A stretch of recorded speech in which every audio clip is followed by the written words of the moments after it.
बोली कौमी बोली सिंधी बोली कौमी बोली सिंधी बोली कौमी बोली माउडनिया जे में लोली सिंधी बोली सिंधी बोली माउडनिया जे में लोली सिंधी बोली सिंधी बोली माउडनिया जे में लोली सिंधी बोली सिंधी बोली सिंधी ॿोलीअ खे क़ौमी ॿोली जो दर्जो ॾियण लाइ जेका मुहिम जेका 1 फरवरी खां 21 फरवरी ताईं जारी आहे सिंधी अदबी संगत मर्कज़ तरफ़ां जेको ऐलान कयो वियो प्रेस क्लब ख़ैरपुर ते मौजूदु आहियूं पंहिंजो हिकिड़ो जेको एहतजाज आहे उहो रिकॉर्ड करे रहिया आहियूं ऐं वक़्ती सरकार खां इहो असां मुतालबो बि कयूं था त सिंधी ॿोलीअ खे क़ौमी ॿोलीअ जो दर्जो ॾेई करे उनखे जाइज़ जेको मक़ाम आहे उहो ॾिनो वञे। हिन वक़्तु असां सां गॾु आहे सेक्रेटरी जनरल साईं मुख़्तार मलिक साहिबु साईं जन जा जेके वीचार आहिनि उहे बि असां ॿुधंदासीं सिंधी ॿोली क़ौमी ॿोली जे हवाले सां साईं जो चवणु छा आहे। सिंधी ॿोली उनखे पाकिस्तान ठहण खां पोइ इलाही पोइते धिकियो वियो ऐं पाकिस्तान जिन मक़सदनि लाइ ठाहियो वियो उन्हनि में पाकिस्तान जे मथां उर्दू ॿोली मढ़ण जो को बि पहिरियां न नारो हुयो न उन जो मनसूबो हुयो, पर छाकाणि त पहिरियों वज़ीर आज़म उर्दू ॻाल्हाईंदड़ थियो ऐं उहे जॾहिं हिंदुस्तान खां लॾे हिते असां वटि आया त उन्हनि इहो महसूसु कयो त असां पंहिंजी ॿोलीअ जे ज़रिए हिन पूरे मुल्क ते हुकुमरानी क़ाइमु करे वठंदासीं ऐं उन करे तव्हां ॾिठो त हुननि हिकु त कराचीअ खे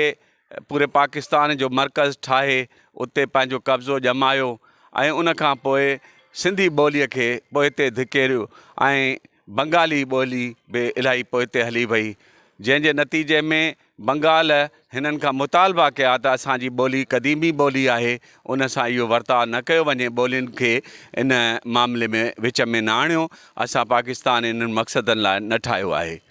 पर बदकिस्मती सां हिन ॿोलीअ वारे ई मामले ते असांजो मुल्क ॿिनि हिसनि में विरहाइजी वियो। बंगाली असां खां हलिया विया, धार थी विया। उन खां पोइ वरी 1 यूनिट मड़े असांजी ॿोलीअ खे नुक़सानु पहुचायो वियो, मुख़्तलिफ़ तरीक़ा ऐं हरबा इस्तेमालु थींदा रहिया, उन जे करे असांजी ॿोली तमामु घणो पोइते थींदी वई। हिकु सिंध जी क़दीम ॿोली आहे ऐं सिंध सूबे जी ॻाल्हाईंदड़नि जी वॾे में वॾी अक्सरियती ॿोली आहे, सॼी दुनिया में ॻाल्हाई वञे थी ऐं उन ॿोलीअ खे पोइते धिकेरणु ऐं उन ॿोलीअ जे लाइ इन क़िस्म जो माहौल दुनिया में केतिरा ई मुल्क आहिनि जेके हिक खां वधीक क़ौमी ॿोलियूं उन्हनि वटि आहिनि। इन करे पाकिस्तान खे हिक खां वधीक ॿोलियुनि जो मुल्क करार ॾिनो वञे ऐं पाकिस्तानी जूं असांखे उर्दू ॿोलीअ ते न को एतिराज़ु आहे, असां उर्दू ॿोलीअ जा पढ़ंदड़ आहियूं ऐं उर्दू ॻाल्हाईंदड़नि खे असां पंहिंजा भाइर सम्झूं था, पर असां कंहिंखे बि इहो हक़ नथा ॾियूं त कंहिं बि ॿोलीअ खे कोई धिकारे ऐं सिंधी ॿोलीअ खे जाइज़ मक़ाम ॾिनो वञे ऐं उनखे क़ौमी ॿोली करार ॾिनो वञे। सिंधी बोली कौमी बोली सिंधी बोली कौमी बोली सिंधी बोली कौमी बोली। लख लाख साईं मुख़्तार मलिक साहिबु। हिन वक़्तु असां वटि मौजूदु आहे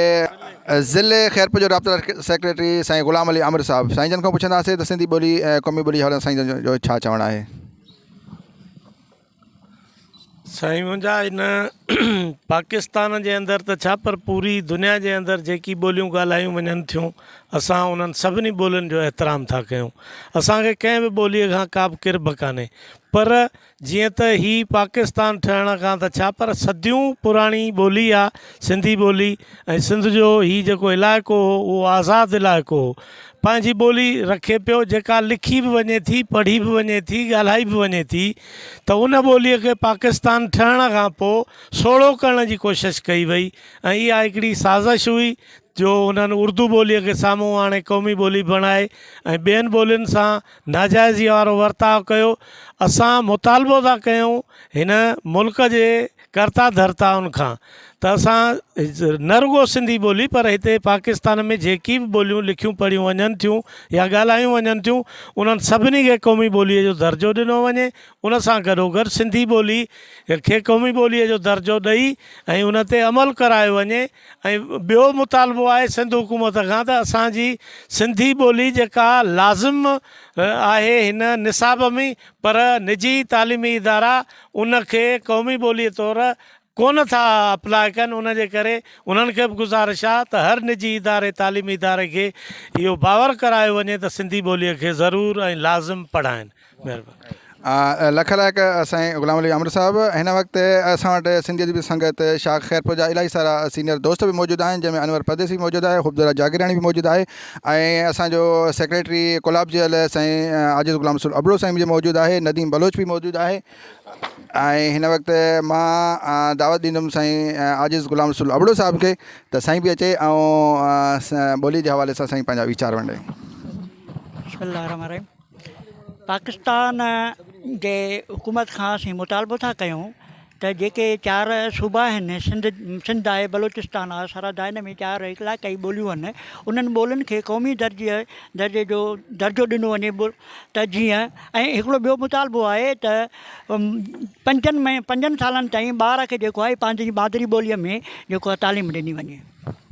लख लाइक ग़ुलाम रसूल आजिज़ अबड़ो साहिब। हिन वक़्तु असां सिंधी अदबी संगत शाख खैरपुर जी हिन जेका मुतफ़िक़ा तौर ते असां हिकिड़ो करारदाद आहे उहो पेश कयूं था, ऐं असां सभई दोस्त गॾिजी करे इन जो इज़हार कंदासीं त सिंधी ॿोलीअ खे क़ौमी ॿोली जो दर्जो ॾेई उनखे जाइज़ मक़ाम ॾिनो वञे। त मां चवंदुसि सिंधी ॿोली, सिंधी ॿोली, सिंधी ॿोली, सिंधी ॿोलीअ खे, सिंधी ॿोलीअ खे